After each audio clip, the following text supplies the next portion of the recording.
Capítulo 6.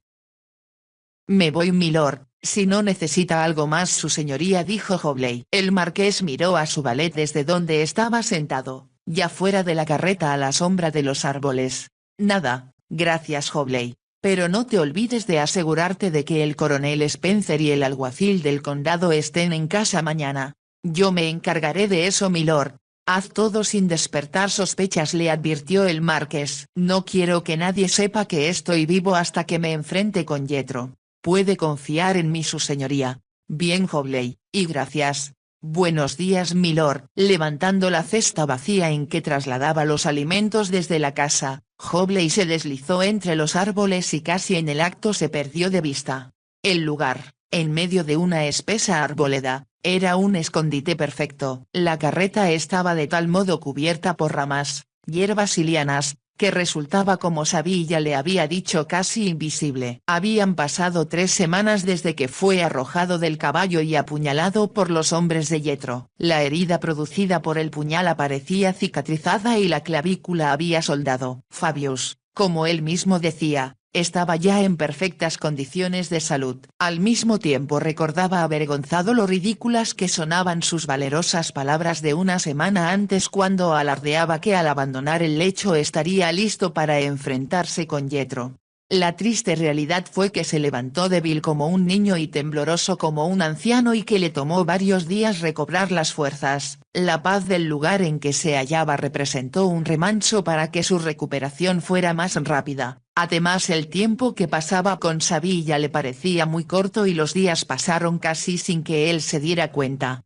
Tú me haces muy feliz, confesó una noche con voz profunda. ¿Es verdad?, le preguntó Sabilla. Nunca, hasta ahora, había conocido la verdadera felicidad, le aseguró el marqués. Llevó las manos de la joven a sus labios y percibió cuando tocaron aquella tersa piel que ella se estremecía de placer. Pensé que lo único que pedía a la vida eran diversiones, continuó diciendo él, que solo me interesaba reír, participar en conversaciones ingeniosas, asistir a fiestas organizadas por mis amigos. Pero ahora mi mayor anhelo es estar a solas contigo. Tal vez si estuviéramos juntos por mucho tiempo tú te aburrirías, sugirió ella con cierta angustia en la voz. Sabes que eso no es verdad, protestó el marqués. Antes, siempre que estaba con una mujer me sentía insatisfecho, inquieto. ¿Y ahora? Siento como si un nuevo mundo se abriera ante mí.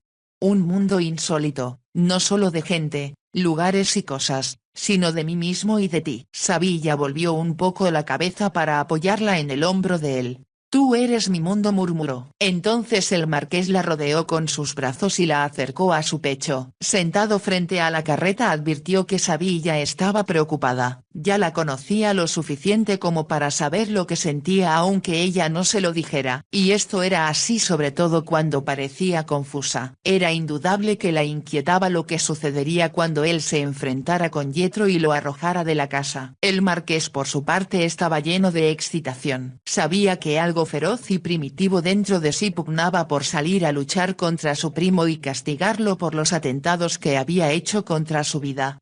¿Por qué estás tan preocupada, mi amor?, preguntó a Sabilla. Ella se movió del banquillo en el que se hallaba sentada, se acercó al marqués y se arrodilló junto a su silla. No puedo evitarlo, contestó. ¿Estás siendo clarividente o solo sientes preocupación? Ella sonrió con un dejo de tristeza. Tú sabes que como te amo de manera tan intensa no puedo ver el futuro en lo que a ti se refiere. Sin embargo, percibo que estás en peligro. Por lo demás, mi gran amor me ciega y ya no soy una bruja, sino una mujer. El marqués rió de buena gana. No lo digas en tono tan trágico, suplicó él. Eso es lo que yo quiero que seas, una mujer, mi mujer, ahora y siempre. Él se levantó de la silla al decir eso y puso a Sabilla de pie para estrecharla entre sus brazos. Le hizo la cabeza hacia atrás para mirar sus ojos oscuros y preocupados. Confía en mí, dijo él. Yo sé lo que es mejor para ambos. Entonces la besó y no pudieron pensar en nada que no fuera el éxtasis que ambos consumía y los transportaba a un mundo donde no había traiciones ni temores, solo amor. Cuando el marqués se levantó al día siguiente despertó de un profundo sueño e invadido de una sensación de felicidad vio que Sabilla ya había encendido el fuego. Hobley llegó unos minutos más tarde con huevos frescos, pan recién horneado y un buen trozo de mantequilla dorada hecha en el establo de su señoría.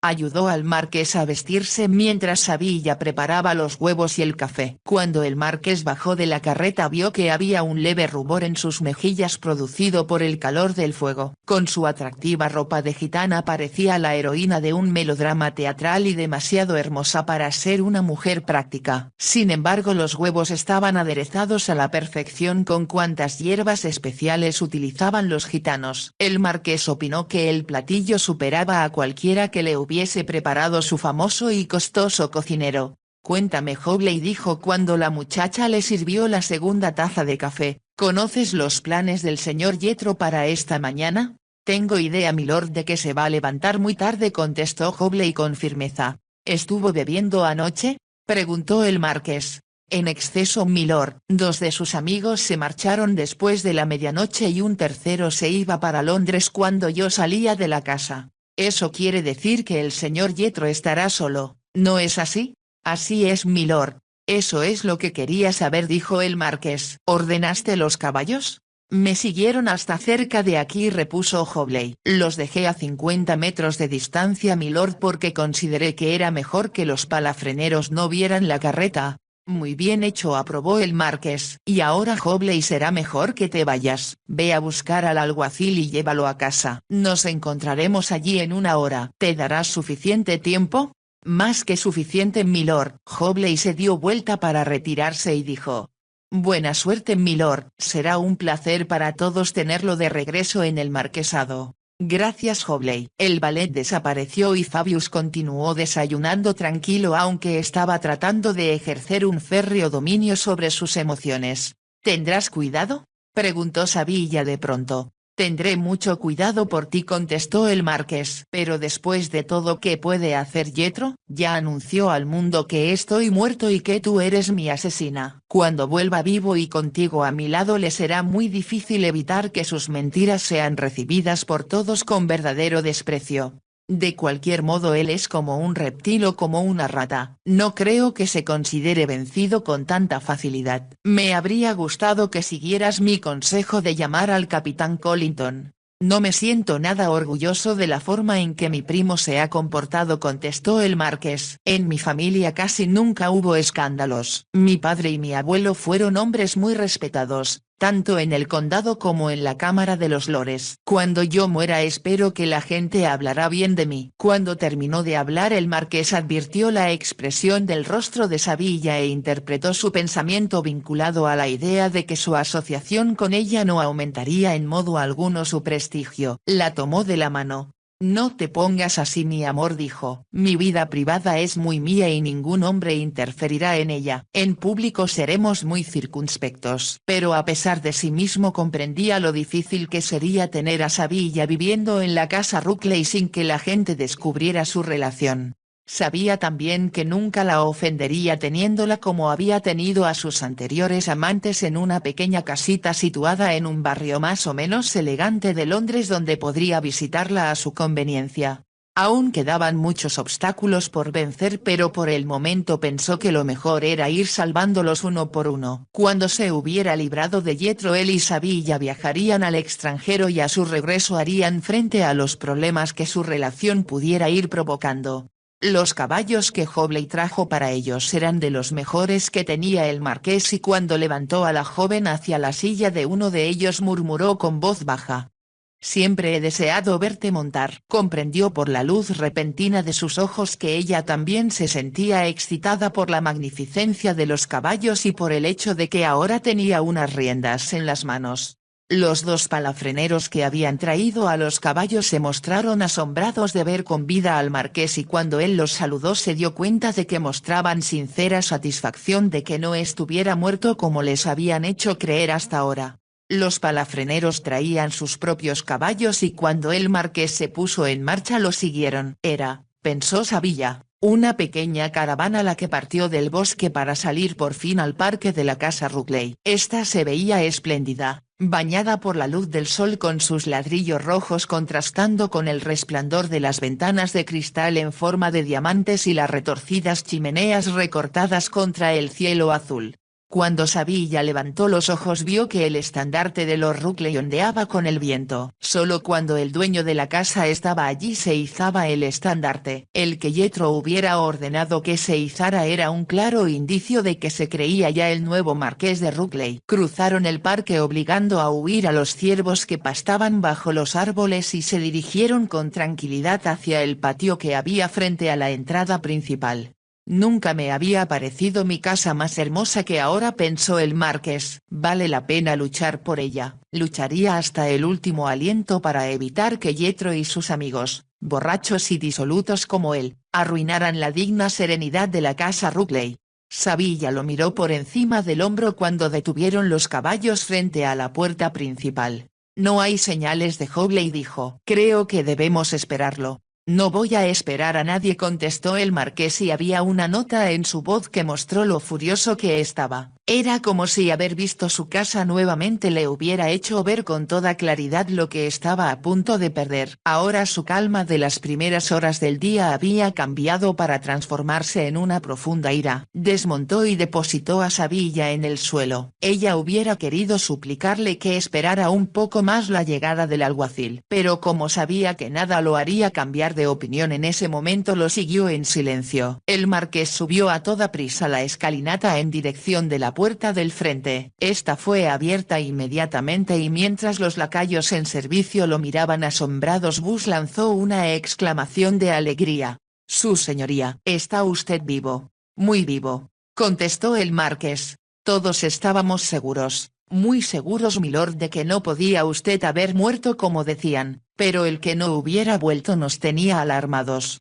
«Pues ahora estoy aquí», replicó el marqués. «¿En dónde está el señor Jethro?» «En el salón, milord, acaba de desayunar». El marqués cruzó el vestíbulo siempre seguido por Sabilla. Un lacayo se adelantó a toda prisa para abrirles la puerta. Jethro estaba de pie en el extremo opuesto del salón frente a la chimenea y la expresión de su rostro hizo estremecer a Sabilla. El hombre era tal como ella lo había visto por primera vez que leyó la suerte al marqués y comprendió que estaba en peligro. Moreno, con una larga nariz, Jethro Ruckley podía haber sido apuesto si no hubiera sido porque su vida desordenada le daba un aspecto disoluto. La expresión de su rostro era tan perversa, tan siniestra, que hacía que la gente lo rehuyera de forma instintiva. Sus ojos bajo espesas cejas estaban demasiado juntos, pero era su boca retorcida y cínica en un perpetuo gesto de menosprecio lo que lo hacía verse intolerable.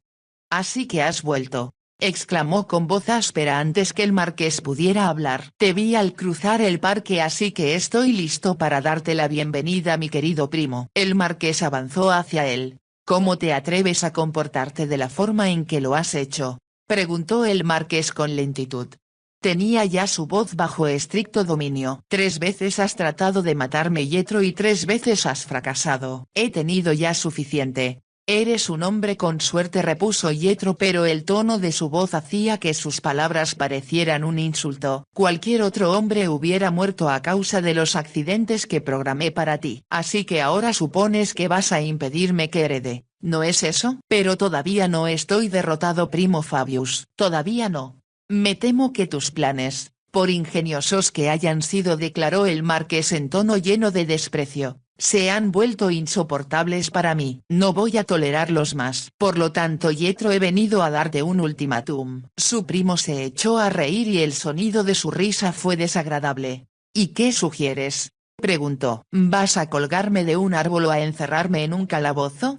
«Ninguna de las dos cosas», contestó el marqués. «Tú decidirás si quieres que te someta a juicio por intento de asesinato y perjurio o si por tu propia voluntad te exilias al extranjero. Te daré una pensión generosa, Jethro, en tanto que no pongas un pie en Inglaterra». De nuevo Jethro Ruckley lanzó una carcajada. «Bien pensado, Fabius. Típico de un caballero como tú. ¿Y esperas que seleccione la segunda alternativa para evitar un escándalo en la familia? Por primera vez estamos de acuerdo con algo». «¿Y realmente piensas?», preguntó Jethro con una voz sedosa pero siniestra, «que intento irme al extranjero y dejar que disfrutes de esta casa con tu amante gitana?»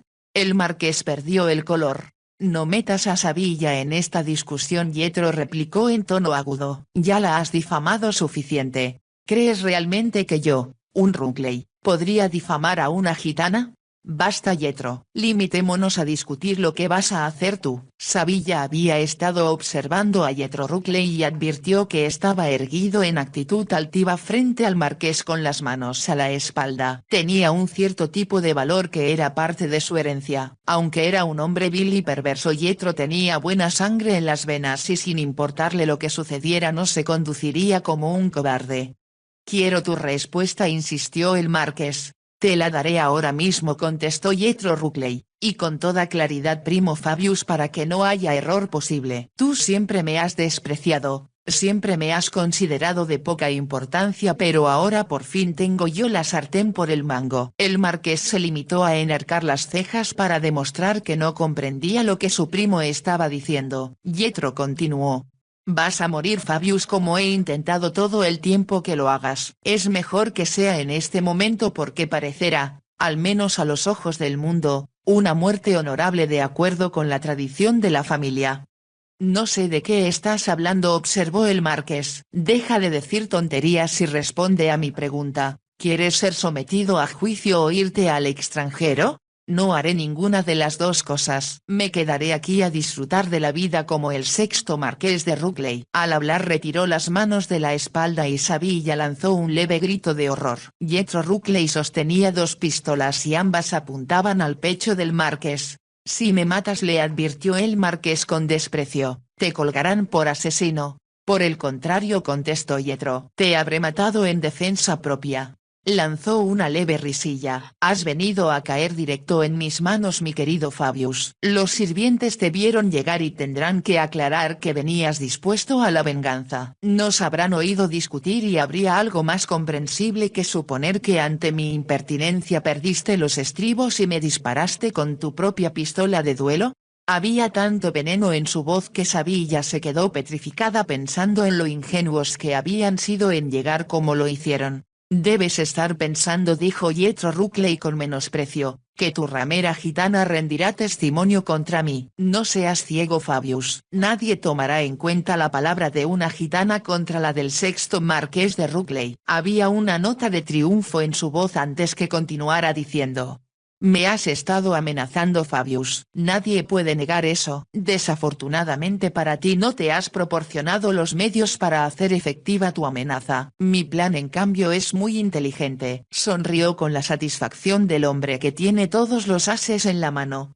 Diré a los magistrados que me amenazaste, Fabius, y que como yo no acepté tus absurdas sugerencias trataste de matarme. Esta pistola que ya ha sido disparada será encontrada en tu mano. Para protegerme yo disparé a mi vez y siendo desde luego mejor tirador que tú resulté victorioso. Había algo horrible en la forma de hablar de Yetro Runkley. Entonces, en el momento mismo en que empezaba a levantar la pistola que tenía en la mano derecha para apuntarla mejor hacia el marqués, hubo un movimiento repentino. Antes que su dedo oprimiera el gatillo, un rayo de acero cruzó los aires y penetró en su garganta. Fue tan rápido que el marqués no se dio cuenta en el primer momento que había sucedido. Yetro Runkley, tambaleante, cayó hacia atrás. En el momento de hacerlo, su dedo se crispó en el gatillo y hubo un disparo ensordecedor. La bala de su pistola perforó el techo por encima de sus cabezas. Por un momento el marqués se quedó paralizado. Antes que pudiera reponerse de la impresión, escuchó una voz a sus espaldas y pisadas que cruzaban la habitación. El marqués volvió la cabeza.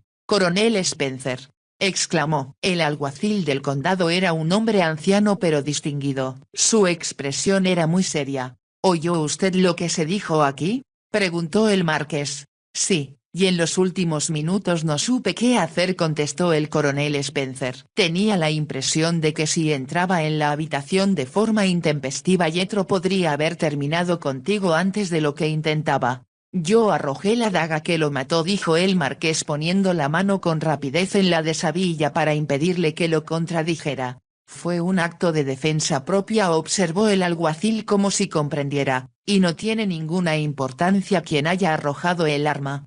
Gracias coronel, respondió el marqués agradecido. No querría que mi futura esposa se viera mezclada en cosas desagradables. Al decir eso sintió que los dedos de Sabilla se ponían rígidos bajo los suyos. Te felicitaría Fabius en circunstancias más agradables, dijo el alguacil. Por el momento tengo que cumplir mi deber. El alguacil se dirigió hacia el cuerpo de Jethro Ruckley que yacía sin vida en el suelo. La sangre manaba de la herida y había también un hilillo que brotaba de sus labios delgados. Al mirar hacia la daga el marqués comprendió que Sabilla lanzó el arma con excelente puntería. Había perforado el cuello de Jethro exactamente en el punto más vulnerable y con una fuerza increíble que procedía de la flexibilidad de los músculos de su muñeca.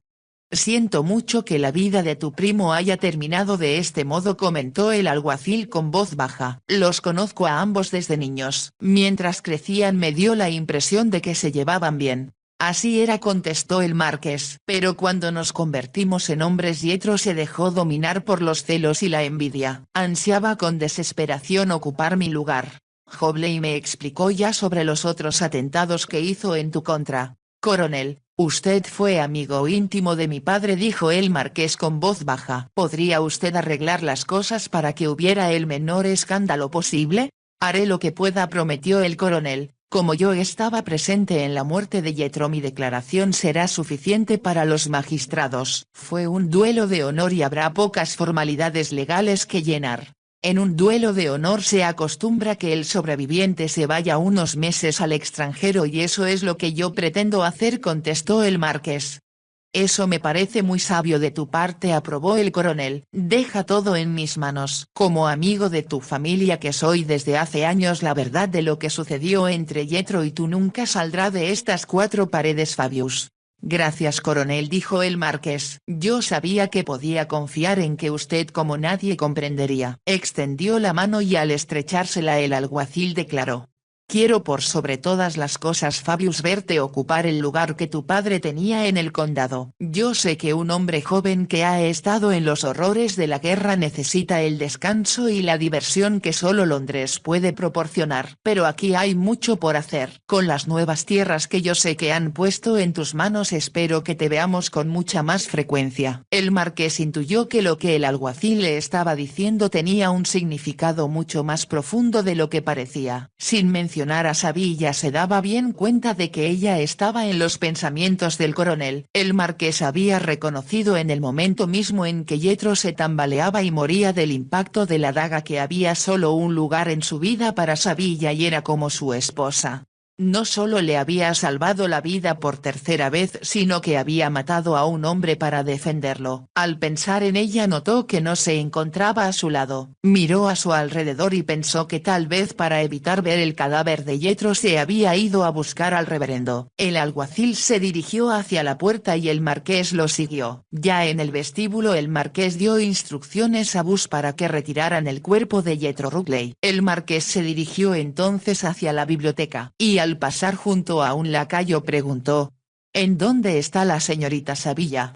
Salió de la casa, milord. El marqués miró al hombre con asombro. Cruzó a toda prisa el vestíbulo y bajó la escalinata. El carruaje del alguacil estaba afuera y Hobley conversaba con el cochero. Al ver salir al marqués, Hobley se acercó a él. ¿En dónde está la señorita Sabilla?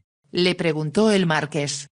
Salió hace unos minutos, milord. Montó el caballo en el que yo había vuelto con el coronel Spencer y se dirigió hacia el bosque. Que me traigan un caballo inmediatamente, ordenó con voz aguda el marqués a un lacayo. El hombre se marchó corriendo y Hobley, al levantar la vista hacia su amo, no se atrevió a hacer las preguntas que temblaban en sus labios. Sabía que algo había perturbado de manera grave al marqués. Con expresión ansiosa se dirigió hacia la casa para averiguar él mismo lo que había sucedido. Pasaron solo unos cuantos minutos antes que apareciera un palafrenero conduciendo el potro negro favorito del marqués.